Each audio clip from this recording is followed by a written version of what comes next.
is the uniqueness of Chabad Hasidic teachings over other Hasidic masters and teachings? When you see a Hasidic Jew, it's very easy to group everybody in one large lump. Because, they might look similar, with a hat, with a beard and whatnot. Although the Chabad look might be a little distinctive. That's true. But what is the difference? Besides the externality of it, what is the difference? So we have a master, Hasidic master, who teaches. And we have that part in us of that master who allows us to truly own it. Own the teachings. This is the uniqueness of Chabad teachings. Is that ultimately, yes, we need a teacher. We need the Alter Rebbe to teach us Tanya. You might even need me. I mean, there's plenty of others, so I don't know. Perhaps you need me or not, but definitely need the Alter Rebbe. We definitely need our Rebbe in our generation to teach us. No doubt about it. But the point of the teachings is that we own it and becomes ours. And this is the unique quality of what we call das. Das translates as knowledge. We have wisdom, understanding, knowledge. Wisdom is the chachma is the flash of an idea. Bina is to build upon an idea, and then das is to connect with the idea. So, for example, a doctor knows well the ills of smoking. Imagine a doctor that would smoke. How could that be? They know better than I do of all the terrible things that can come up in a person that smokes. But yet, this doctor smokes. Right? Mr. Doctor. I won't mention his name. How could that be? It's because the doctor didn't connect with the idea. It's a thought that is in the brain, but there's no das, no connection. What a true leader does, Moses, the ultimate faithful shepherd, what he did originally for the Jewish people, is he taught them to connect to the ultimate idea, God. And godliness, the truth of God, the greatness of God, God in your life, God in the world around you, the presence of God. And he taught that, but didn't teach it in a way that it's not yours. No, this is unique about Chabad, is that the teachings are that we need to own it. How do we own it? Through the process of connecting to it personally. Personalize the teachings in such a way that it becomes yours, that you live with.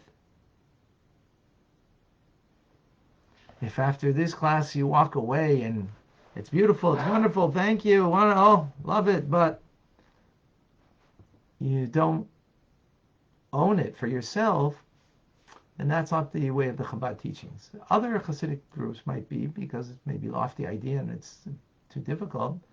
Chabad said, no. Alter Rebbe says, this is the capacity that we have.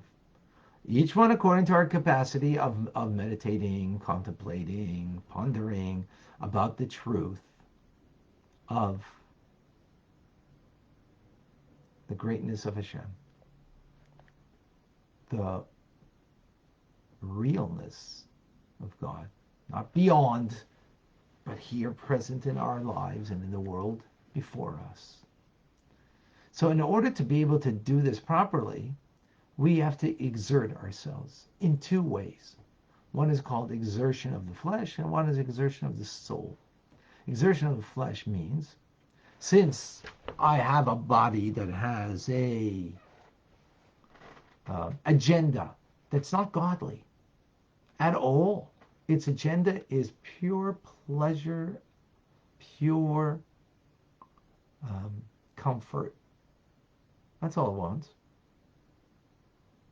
Self-directed pleasure, self-directed comfort. Not to give pleasure to you, not to give pleasure, comfort to somebody else, but for myself. Now, if it will be via giving you something that I'll get pleasure, okay, fine. But the bottom line is just me. Well, that interrupts the soul's connection to the realness of God. And therefore, that light of my soul is obscured because of my body. So there needs to be what we call an exertion on the flesh. Something that we learned previously in chapter 29, quoting the Zohar, that when you have a log that is very thick as a brick, you can't put it into the fire and it's going to catch. It's too big. It won't catch. So what do you have to do? You have to splinter it, cut it into pieces. Cut it into pieces, then it can take, the fire will be able to consume it. So same thing, if I have a body that is too big, too thick as a brick, it needs what we call splintering. It needs a little crushing in order that the soul, my soul's fire, should be able to consume it and allow it to be part of the fire of God in my life, rather than just a big brute. Right? And that splintering, of that crushing, we learned in chapter 29, chapter 30, the idea of humbling my negativity. It's not recognizing that the grossness of the body, not the grossness of the fact that I have a body, no, that's holy, but its agenda, that I humble the agenda of being a self-directed individual instead of God-directed individual. So I humble that. That's the first thing. Then the second thing, I have to exert my soul. Meaning, I have to exert that. That's dealing with the negative side of me. But then there's my soul. I have to exert that. What does that mean? That means I've got to take time to think, to meditate upon the truth of God, the reality of God. Godly, not just God, godliness too. Right? To meditate upon this. I try to do that every day, but it's hard to find the time and to do that exertion. I must say, something we deal with in TRC, which, by the way, reminded TRC tonight, 8 o'clock. Also Torah studies, 6:30. Come and join us. Aside from Rambam teachings. So some people, though, they're more refined souls that they can just kind of ponder godliness, and it affects them. It brings a feeling of connection, of love and awe of God. Others, more likely in our generation, were not such a lofty soul generation, that we need more time. And where, the quality of our contemplation, of our thoughts are not so great.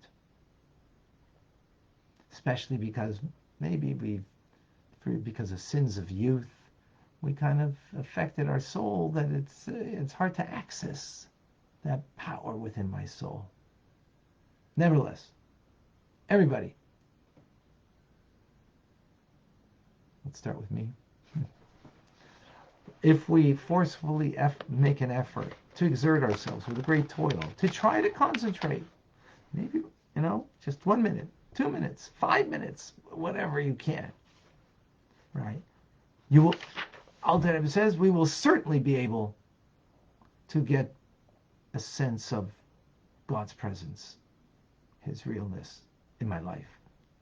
As our sages say in the Talmud, that if you labor and you make an effort, you will be successful.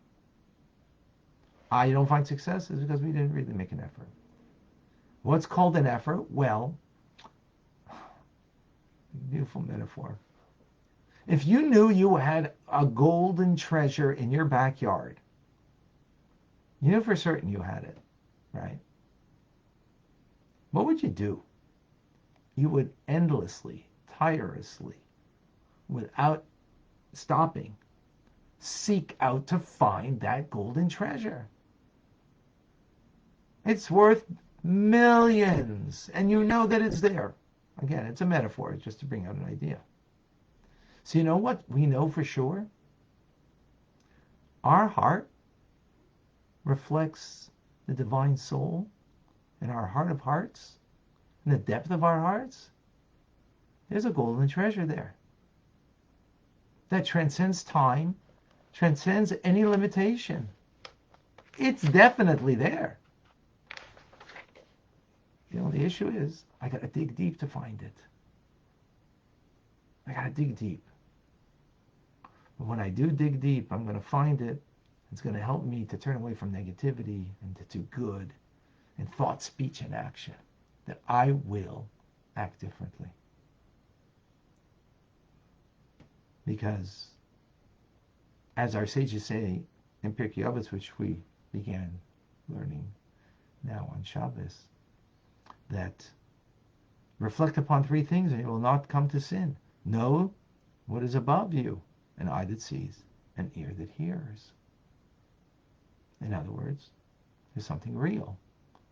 An eye that sees, an ear that hears. Now we'll go more into that in the forthcoming class. What God has an eye, has an ear. What does that mean exactly? But the point is that we have a hidden treasure that is a real deep connection to God, to the Almighty, in a real way that will make a significant change in how I think, talk, and speak.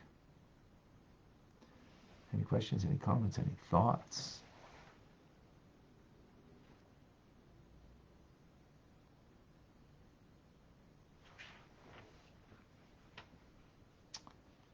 Yeah, powerful stuff.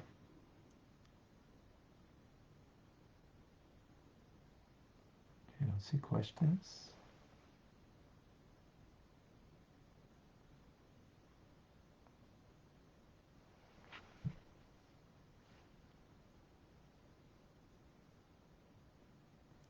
The point is that there are many spiritual religions.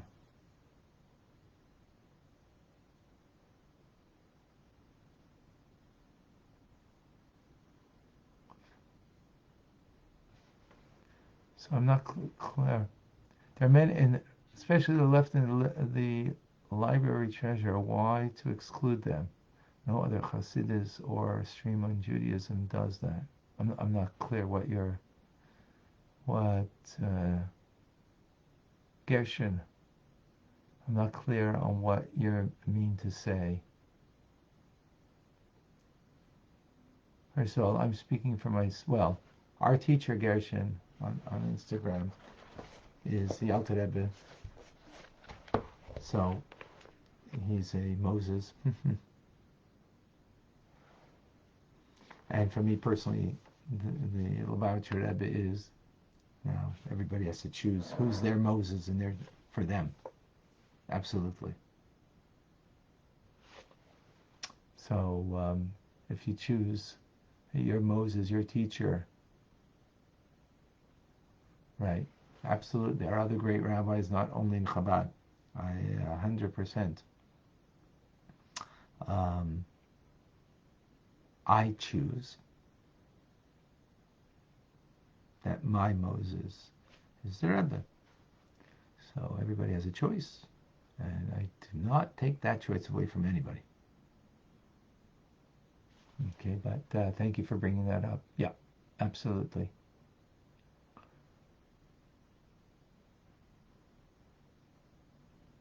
By the way, there was only one Moses in his generation. So there's only one Moses in a generation. There can be an Aaron HaKohen, there can be a Lazar, there can be other great people, absolutely, no doubt. But there can only be one Moses in a generation. Um, so that's what I choose for myself. And just to make clear to everybody here, um, everybody make your own choice on who you choose to be, the Moses for you. Okay, how can the splinter our body and extrapolate this to our body so we are God-oriented individual? How to connect to the holy fire? Okay, excellent. Thank you for that question. Um, yes. Um, so the splintering of the log that we mentioned earlier, because metaphorically the log, a huge log, cannot, a smaller fire can't consume it. So the soul, the fire of the soul can't consume that body that is got such a strong agenda that's not allowing the soul to express itself. So before you can allow your soul, your divine soul, to express itself, we have to make sure that the body isn't controlling us. If every woman desire that we have, I need, I need to fulfill it. And if I don't fulfill it, I feel a little, down or whatever. That's not a healthy thing, first of all. And secondly, allowing your soul to emerge. And your soul will not emerge if we give so much prominence to the agenda of the body. And I say the word agenda of the body because the body itself, of course, you've got to maintain it. You've got to eat healthily so you can learn Tanya properly and do other mitzvahs. Learn Tanya or learn anything for that matter of Torah, or do any mitzvah. So you need a healthy body, absolutely. So we're not talking about the health of the body, we're talking about the agenda of the body. The agenda of the body is that it leads us to be very self-directed, not God-directed. So that needs to be humbled, that agenda. So we learned in chapters 29 and 30, many different methods on how to do that. One was seeing yourself lower than any other person, humbling yourself, that as it says in Pirkei Avos, in the Ethics of Our Fathers, that we should be humble before everyone, even if you're a great person, to be humble and truly humble, as we learned at great length. More of that. Okay.